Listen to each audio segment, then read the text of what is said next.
everyone, thanks for checking out this video of the first ever room tour of the Valaverse offices, or office, I should say. Hopefully all of you listen to the Infinity War Equation podcast on Fridays, and you'll see that I'm always in this room doing that podcast. And I've never given an official tour of it, but I know a lot of people have been asking me to do it, so I guess now it's time. So I'll take you through everything in here. I can pretty much show you almost everything. Some cool stuff in here, but this is my, I guess you would call it man cave or Joe room as it's been called, but it is for me now the Valaverse office for the time being. So let's head outside the room so that we could do a proper intro into the room. So hope you guys enjoy what I got to show.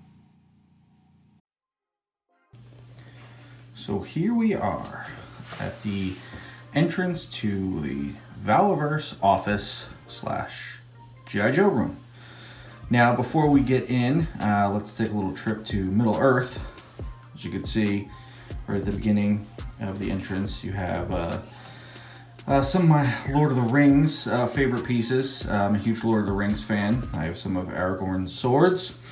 And I have a piece that was done by a very good friend of mine, Alex Sanchez. He is big in the comic book industry, and he did this very awesome piece of all of the ring wraiths. And he is not a Lord of the Rings fan, so I know it was painful for him to do this, but it is awesome. It's one of my favorite art pieces, so it's a nice way to start as you enter the room. So here we are, the entrance, appropriately marked, but maybe we'll have to take that down and put a big Valaverse, logo on the door instead. And before we go in, just remember, always watching. So let's go on inside. So here we are on the inside of the Valaverse office, and it is a little messy. It is totally a work in progress, but this is it. This is where I come and do my work all the time, and it's a great place for inspiration and just overall cool place to hang while making awesome stuff. So we'll start with each wall, and I'll go through everything, and we'll take it from there. So starting over here, as you enter the room, I normally don't see this area of the room because the door is usually open and blocking the amazing artwork that I have over here. So hopefully when I move into a larger office, I'll be able to put this artwork somewhere where I can see it every day. But it is the artwork that I have on my wall. I'm a big comic book fan. I came from the comic book industry, well, sorta, but I've always been a fan of comics and guys that do amazing work in comics. So the first two pieces that I have is one, a piece by Dan Jurgens of Doomsday. Dan Jurgens was the writer and artist for the issue where they killed Superman. He was also the creator of Doomsday. It's one of my all-time favorite comic book villains. It was a prime time for me in comics as a kid, and I just loved what Dan does. I think he does great work. He's a very iconic comic book illustrator and writer. So when I met him, he did this awesome Doomsday piece for me. Right above that hangs one of my most prized possessions. I know you're probably like, why does it hide behind a door? But this is my Tim Sale Ra's al Ghul ink wash commission piece. I met Tim in 2002 at San Diego Comic-Con, and he was taking commissions, and he had never done Ra's al Ghul, who was my favorite all-time Batman villain, and he has done the Rogues Gallery of Batman villains, so he jumped at the opportunity to do it, and he did it. And when he gave it to me, he was almost reluctant to give it to me because he loved it so much, and he said, he had never done Ra's al Ghul, and to this day, I don't believe he's ever done Ra's al Ghul before either. So I've talked to him in the years since this piece, and this piece means a lot to him, that, he did it, and he put so much into it. So I sent him a scan of it, so he has it, but, yeah, it's one of my favorites. Over here is a drawing I did, a montage of Stone Cold Steve Austin, my favorite all-time wrestler. So I did that, and then I got to meet him. So there is young, skinny Bobby Vala with a Vala 316 shirt on, meeting Stone Cold. I was, you know, like a kid in a toy store because it was awesome to meet him and get him to sign that. So, very cool piece. And this is one I did of Kiefer Sutherland as Jack Bauer, and I got him to sign that as well. And then down here is a sketch of Batman by Carmine Infantino. For those of you who don't know, Carmine Infantino did a lot of the Batman issues in the 50s and 60s. To me, he's like one of the most iconic Batman artists of his time. And there's a cool story behind this piece. I'll tell it one day, but that one means a lot to me as well, just because, you know, the story behind it and because he's no longer with us. So, now this wall, back up so you can see more of this wall. This is basically my entertainment wall. This is where my TV is, where I'm always watching something. I always have something on. Thank you, DJ, for making sure that all my requests are fulfilled on Plex, so I always have something to watch. But it's always good to have something on just to, you know, listen to in the background. So down here is the G.I. Joe headquarters and the 2 Infinity Gauntlets that I worked on. Here's the Iron Man one.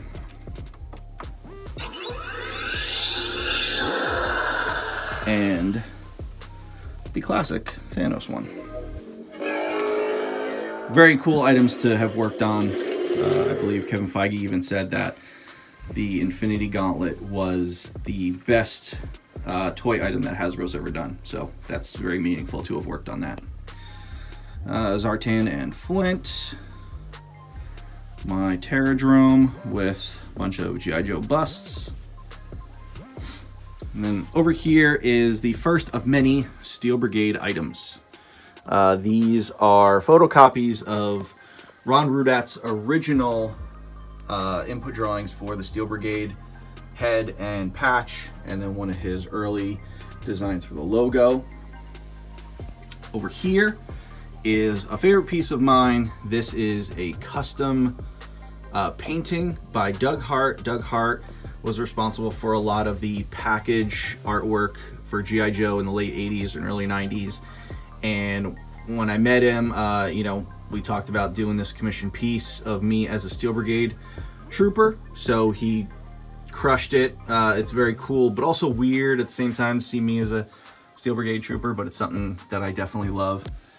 Some awesome guys in the G.I. Joe community even made me my own file card, which is very cool to have along with this painting. And then I have something else that's coming that my buddy Alex, who did the Ring Wraiths ink illustration, is doing for me that will go along with this. You guys should see that. Hopefully he'll be finished with it in a couple weeks. It's only been 2 years. My Steel Brigade flag. You know, what room is not complete without Conan's sword? So that's the first wall. So let's move along and take a look at the next wall. All right, moving along. This is the first massive wall of G.I. Joe. This is the Real American Hero wall. On this wall right here is every single figure produced from 82 to 94, every variation, every figure that made it to production and came out. No prototypes or anything like that, but every figure that made it to market and came out is on this wall. So I like the way, you know, I display with the file cards here. I know everyone's got their own way of doing it, but this is mine. I like to show off the figure. Yes, dusting is a pain in the ass, but I just like being able to see the figures along with everything they came with. So it was a huge undertaking setting this all up. It took me months, but still well worth it. Here's a sketch of Leatherneck by Ron Rudat, the godfather of G.I. Joe. It's Joes, nothing but Joes. Micro Joes. And then here is my only package art, I would say, that I have from this era. This is the file card artwork for the Mail Away 93 Deep 6. The figure is right down there. As you can see, the file card. So the file card, you know, you only saw that bit of him because he was meant to be a carded figure. After talking with Kurt Groening, who actually did this illustration, the figure was meant to be a figure in the line, but then at the last minute they changed it, and he had to, you know, sort of whip up this illustration. So that's why there's a full body illustration, and you know, but you only see sort of his torso and head. But very cool. It was cool to you know, talk to Kurt about this, because I never knew who drew this one until I, you know, got to meet him and talk to him about it. Now, this is also one of those pieces that, for those of you that know the story about the infamous artwork that got thrown in the trash at Hasbro, this was one of those pieces that was saved from a dumpster. So I'm glad to have, you know, I'm glad that it was saved. I'm glad that it made it to my collection, and you know, it is definitely a focal point of it. Keep going, more Joes. Here we get some of the international Joes. The only international Joes I have are you know, UK ones, just because I felt like the designs were the best, and they, you know, they were prime for, you know, production quality. They weren't like, you know, Fun School Joes. And there you have it for the Real American Hero wall. Down here I have a bunch of my package stuff. Package Duke, my vehicles. This is, you know, I have no really room for vehicles, so they kind of like line the floor of this room. Yeah, that camoed out Night Force looking Tomahawk. There's a story behind that, I'm sure. And then, oh, look at that. The superstructure of the flag. I'll get into why that is on the floor later in the video. But more Joe stuff, more Joe vehicles, small rigs, small playsets. Down here is one of my all-time favorite G.I. Joe vehicles, the Rolling Thunder. There's a nice signed print from Guy Cassidy, who was the designer of the Rolling Thunder. And then down here is 7-year-old Bobby Valla getting the Rolling Thunder for his birthday. So I love that picture. It's the only picture I have of me with a G.I. Joe item. More stuff. This is the miscellaneous Joe stuff, where it's like Band-Aids and telephone and hats and Sarge shampoo bottle. You know, I went through a phase where I was just getting weird, obscure G.I. Joe stuff. Street Fighter stuff. I know it's kind of the dark area of G.I. Joe, but G.I. Joe's nonetheless. Down here, my trading cards. I'm really big into 80s and 90s trading cards. I'm also probably the world's biggest Plasm fan. For those of you that don't know Plasm, it was a short-lived comic, and the first issue was based off of trading cards you had to get and put them in a binder, and the trading cards created the first issue of the comic. Man, did I eat that up, because I love trading cards, I love comics, so it was perfect. I hope someone brings something like that back one day. I'd like to see Plasma make a comeback, maybe in Valaverse, we'll see. A mock-up of the Missile Command headquarters from when I worked on it. So that's how I tested out the fit of the pieces. Over here behind the door, that's a tag from every show, every con I've ever been to. I keep all my badges, so it's cool to see how many I've been to from the start. So that was that wall. Now we'll move on to the back, and we'll get into the next era of G.I. Joe. And back here starts the modern era wall of G.I. Joe. So you saw 82 to 94. And then for me personally, I don't believe that anything existed between basically 95 and 2006. It's just, to me, it's a dark time for G.I. Joe. I don't like the product that came out. You know, a lot of you disagree, but that's fine. For me, it doesn't exist, so it's not part of the lore for me. So I pick up basically where Joe hits a really big high point for me, was with the release of 25th Anniversary in 2007. So this wall is every item from 2007 to, you know, basically when they stopped making product in 2015. So it's 25th Anniversary, Pursuit of Cobra, 30th Anniversary, 50th Anniversary. Amazing stuff. This was a great era of seeing Joe's evolve as far as like a product and design. some of those, you know, from Pursuit of Cobra on are some of the greatest figures ever made. And the designs are great, the product is great, so it's, you know, really, really great era. All the Comic-Con figures, Hall of Heroes, more vehicles, Hydrofoil, another favorite of mine, the Bug. I love the Bug. You'll see something cool for the Bug later on. More vehicles. What are those? Huh, those look like unreleased box samples. Wish I knew what those were all about. More stuff, more vehicles.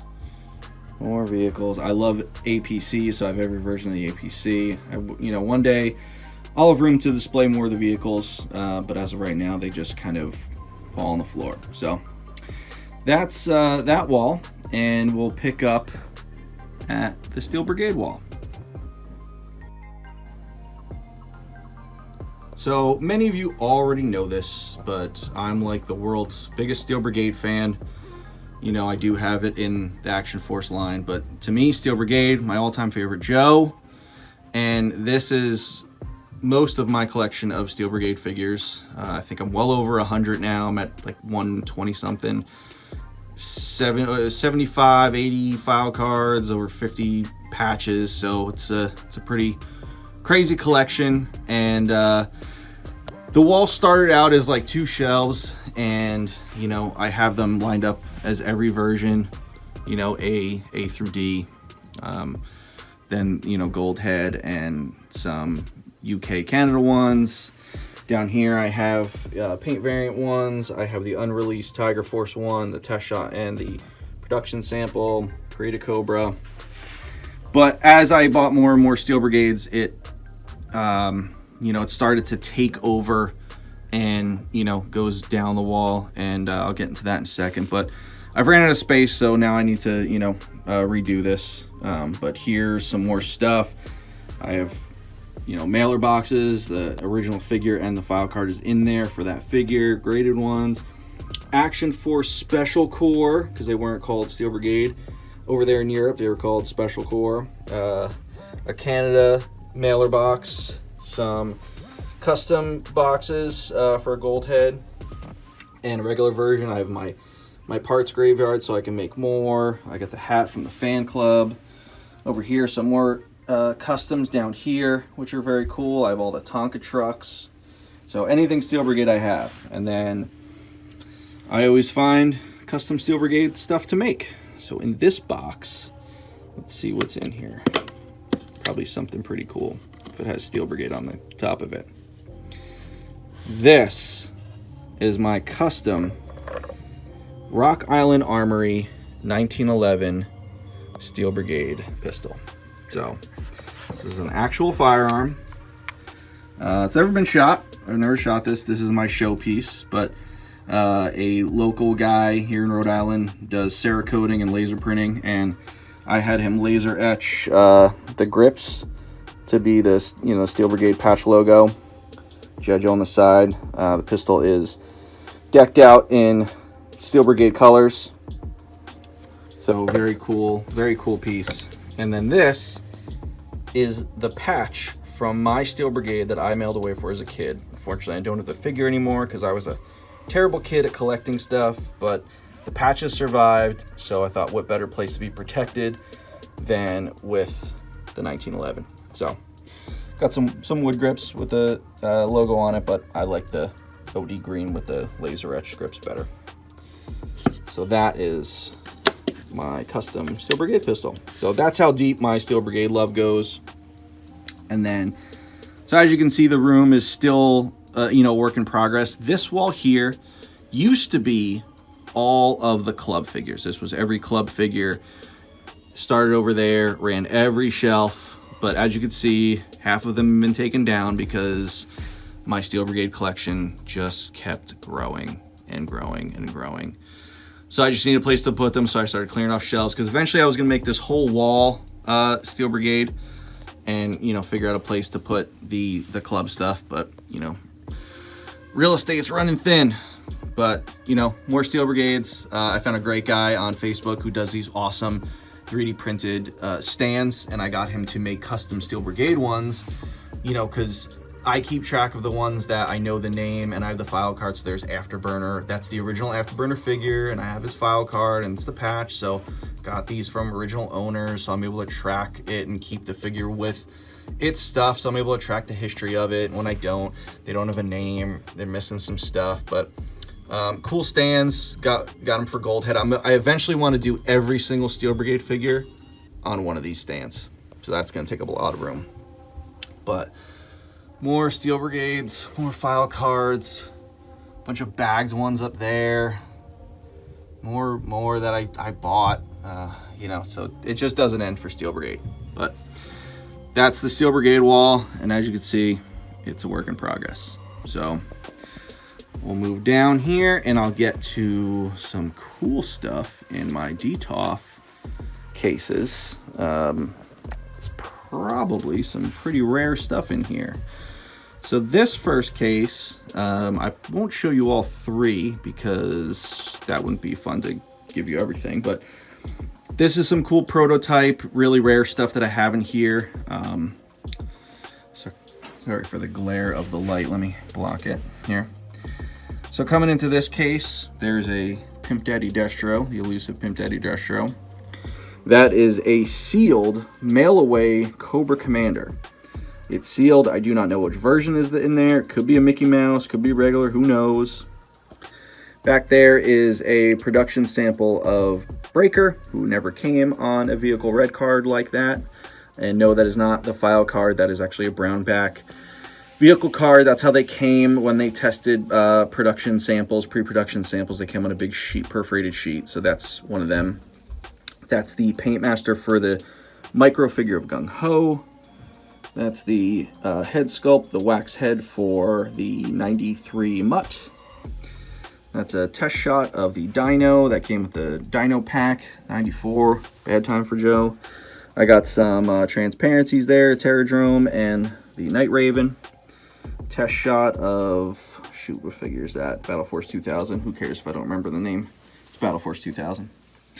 Down here is a cool piece for me. This is the prototype model, the mock-up model for the Bug.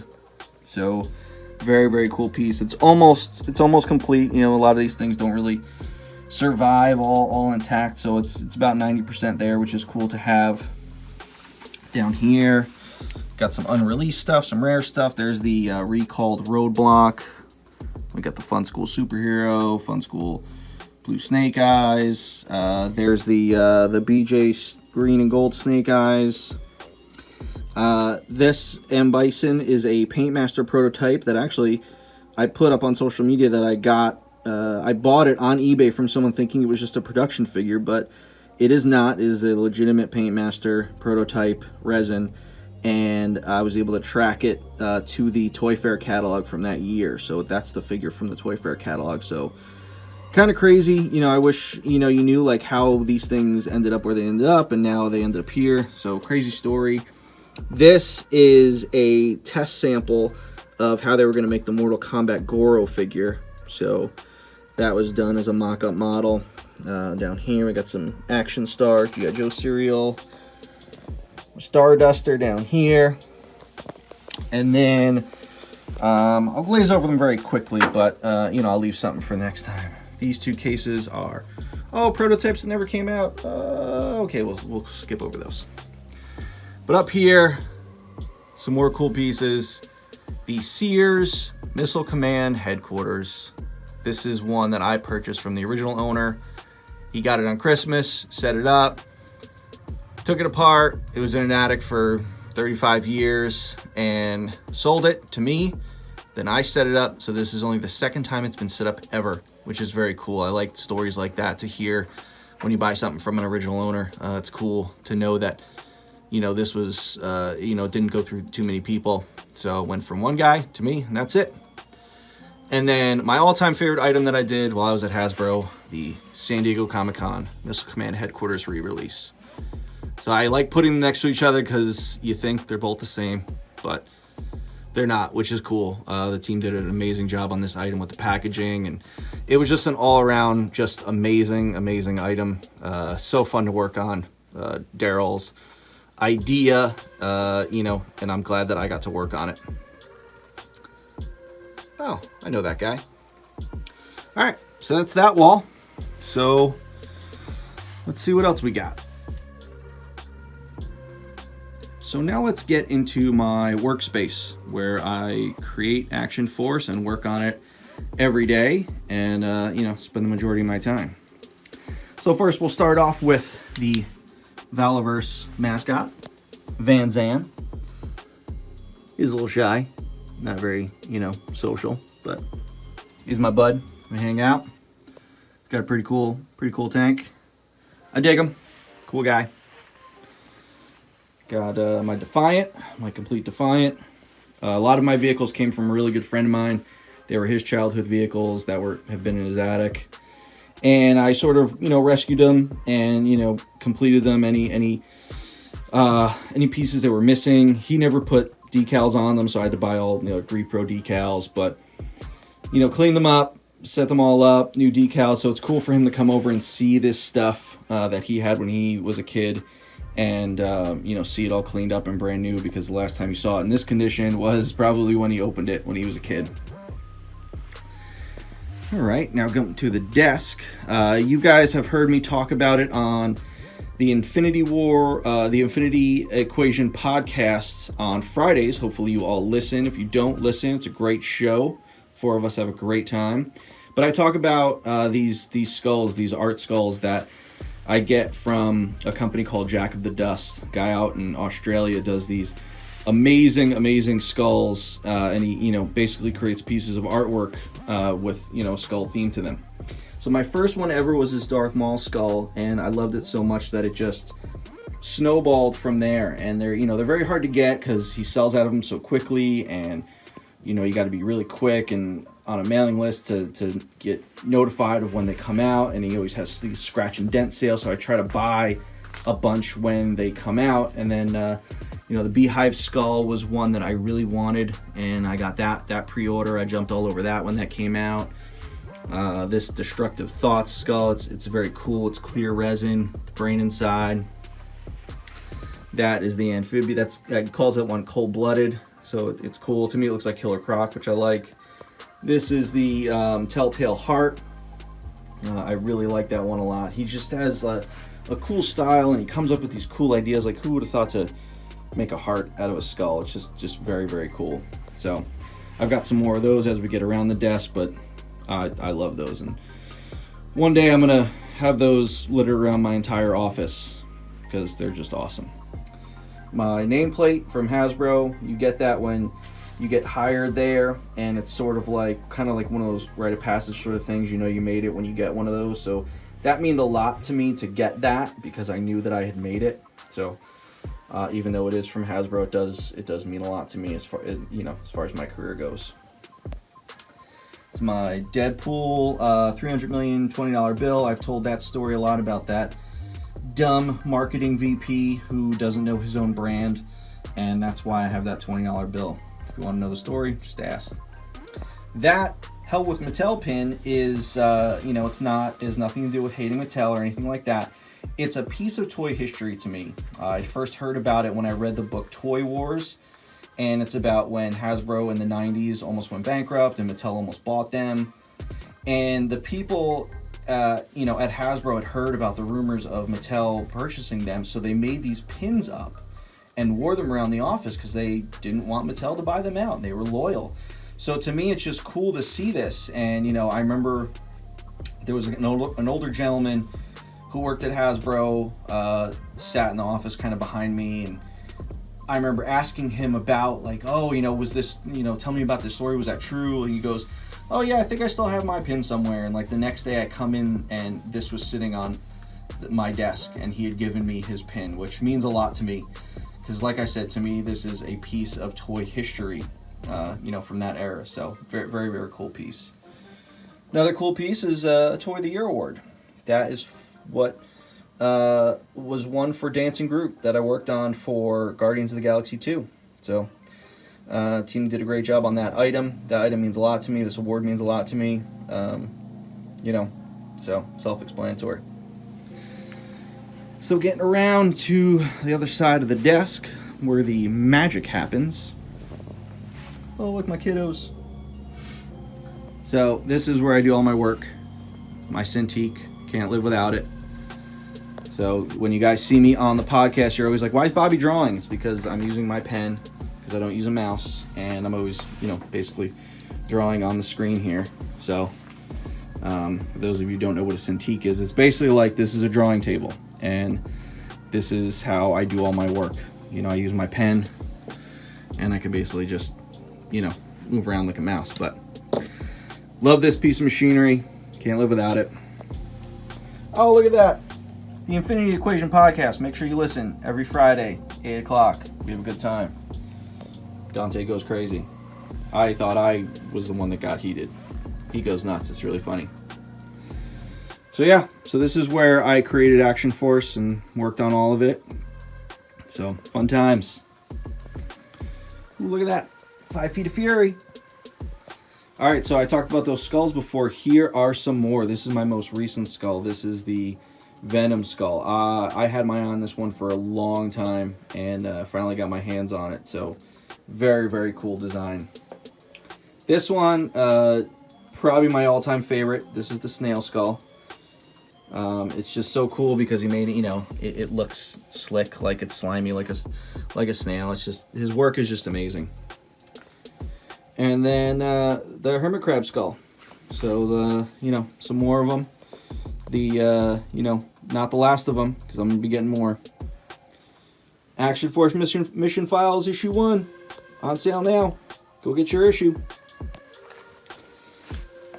All right, now I talked about the flag superstructure being on the floor over there. That is because there still is a flag under that white tablecloth. But as I'm working on Action Force, I needed an area to set up my paint masters, to do my photography, shoot some videos. So the flag kind of got dismantled and covered for the time being. So there is a flag under here.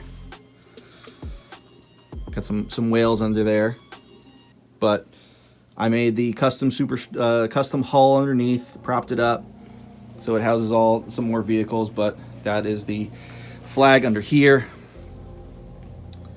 Oh, look at that. That is the original concept model for the Dragonhawk. Very cool piece to have. I'll talk about that more one day.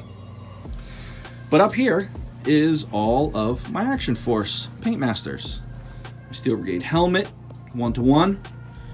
Got some weapons pack Alpha and Bravo, some basic troopers, declassified pack, the core figures, the Sarge, Steel Brigade, Botcon Wasp Raider, packaging. No, Ed 209 is not part of Action Force now. I just didn't have a place to put him. Oh, look at that. Unparalleled Universe making an appearance.